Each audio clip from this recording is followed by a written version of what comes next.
Hello again, and welcome back to Jarl's Favour Dev Log. It might look like I haven't done too much in the past week, but I've been chipping away. It's been just slow going. So last time we imported the landscape from Gaea into Unreal. I'm in Unreal now looking at the landscape. And what I've done, as you can see here, is I've started to define the landscape with features, so that way I work sort of from the ground up, literally. So before I put in trees and forests and soil and snow, I'll find which parts won't have that, and that'll be lakes and pathways and swamp and so on. These are all so I've carved these out using the landscape tool in Unreal, and then I've put just a cube essentially. So I've got all these, I've got hundreds of cubes here, just as a marker, a temporary idea of where I'm going to have things. This will actually be a water layer with a shader underneath, or a water shader, and not a solid cube, just a solid coloured cube that it is now. As you can see, this is where I've sculpted out the landscape for where I want a lake. So the way I did that, I looked at the landscape and I thought, where would lakes possibly form without being too difficult for me to get them in there, water flow wise, and how will water still flow from them. If we have a look at this particular lake here, we can see I've put in where waterfall will be. So I've got two cubes here, and I sculpted out a lake at a higher point, a lake at a lower point, and made sure there was an area where a waterfall would occur and then fall into a natural river, these rivers being made via the Gaea river process. And then I went and deepened these rivers a little bit, again using the landscape sculpting tool, and I've put in numerous of these sort of lakes. A lot of them started the rivers that were part of the landscape from Gaea, as we can see here. You can see where I've sort of dug out the landscape to make the river look alright. This ends a little here, that's just because I need to extend that cube. It doesn't matter too much, but that water will probably end around here. That'll be a plain, a water plain, when I get around to that part of the process. From the rivers flows down to the sea, more lakes. I put in a little hut at this particular lake, another area for a waterfall, more and more lakes. All of these have been dug out with the landscape tool, so I've manually carved them out, and then I've also manually just dug these downward flows, these streams and rivers, dug them out a little bit more with the sculpting tool. Over here I want a swamp, a marshland, so I want that all to be, so there was a basically a part of a mountain here that I've fully removed, sculpted out with the landscape tool. I'll give you a quick look at how that works. So if I just sculpt it and I hold down shift, and that's it. And if I can raise terrain just by using my left mouse button, I'll undo that part. Move back up, I can I'll keep that, it's fine. And that's how I sculpted it. Obviously you can change your brush size so much larger, so you can work on larger regions. So I removed this part of the mountain, chose a different material for the cubes that I put underneath here to tell myself this is where the swamp will be. There'll be a hut in the swamp. Over here there'll be a cave, probably a waterfall or something coming down here, and behind the waterfall will be a cave. This is all, as you can see, at sea level. And I haven't finished a pathway here, so the way I'm doing paths is I'm again using the sculpting tool, and I started with a path, and then I just as you can see, I've got this line here, and then I carve them out a little bit like so. And I need to get down to ground level to make sure that the ascent and the descents aren't stupidly steep, because you want it to feel a little bit realistic. So that one may be a little bit steep, so we want to probably cut it in here go to my smoothing tool and smooth out that prior work I've done. And that's how I've been drawing all these paths. I've done a lot of paths, so that's taken a bit of time connecting areas, so we can see this pathway going here where my mouse is following, carved out a little chasm, carries on up to a little hamlet in the high ranges of the mountain up here. Again, I've just blocked out where towns and villages might be with some random shapes, some random cubes. Pathway carries on basically parallel to the river. I've put in different bumps and turns to make it seem a little bit more interesting, and there's a complete network of paths. There's a path going all the way up this mountain to this little village. I've got some bridges.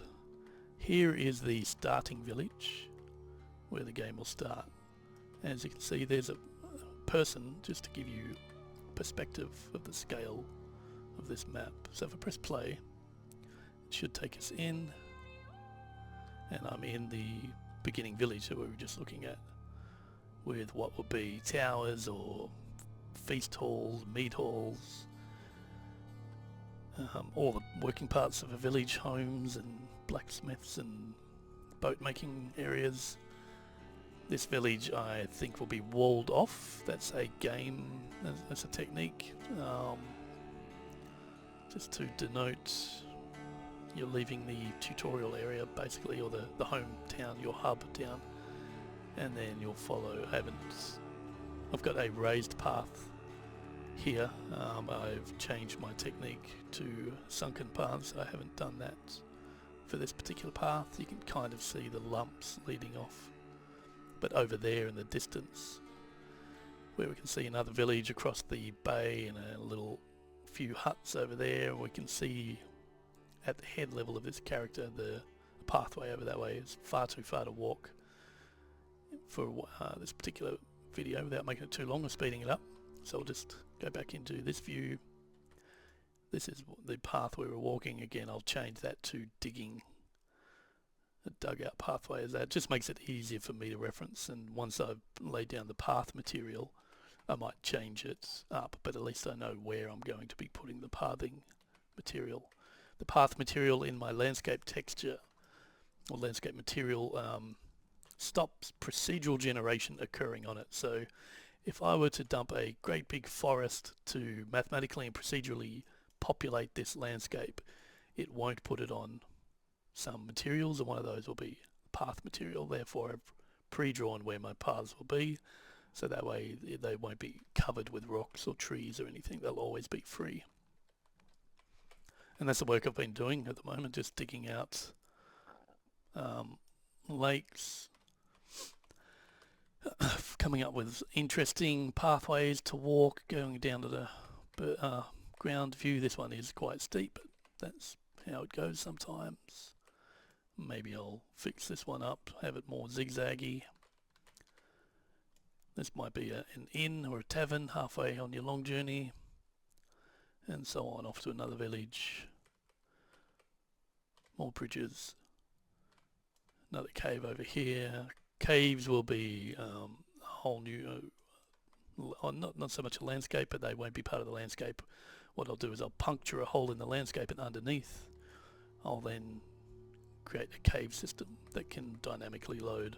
So speaking of dynamically loading, all of these temporary visual markers I've put down for myself I have on a layer called temp objects that will not carry over to the game. This is only for my editing and creation purposes, so I turn all that off. It's removed all of those objects, the lakes and the huts and the bridges, and I just have the pure landscape with all of my carving in it. And that means I can go through and tidy up some of this carving, like just for the optimization's sake. It doesn't need to be too detailed under the water. So just to give yourself an extra frame or two in the game, I don't want ultra detailed landscape if I don't need it. So if I go back to turn this layer on, underneath there, we're not going to, we might swim, but it won't matter if it's very detailed, so I'll smooth that out. Otherwise all these lumps and bumps take up computing power essentially. Not much, but it all adds up. And that's it. That's all I've been doing, just carving out the landscape and coming up with where interesting features could be. There's not too much. I think most of the populated side will be around the fjord, and the warmer side of the mountains. Over this side it'll be tundra. I might have a hut or two, just like I've put here. I've put a little hut of, it might be a hunter's hut, or it might be a recluse's home up in the snow fields of the mountain. There might be one or two here, just interesting points. Then there'll be other features that I'll put in after I've started putting in terrain features like forest and such, and those will be just random old ruins or fast travel points within the game. That way they can feel a little bit more integral or part of the landscape, as opposed to existing before I put in the other features of the landscape being forest mostly. So there we have it. Doing this methodically, would like to get going and start making it look good and so on, but that will slow me down later. I need it to play well, be well thought out and built upon layer by layer. So I'm not rushing anything. I'll spend as much time as I need to get the landscape to suit the story, to suit gameplay, to add points of interest, to be slightly optimized so it doesn't tank your PC, and so on. All these things have to be thought of before I even start putting texture onto the landscape itself, materials onto the land, which will be coming soon. That might be by the next video. We might see some material on the landscape. Alright, short one today. Thanks for watching. I'll see you next time.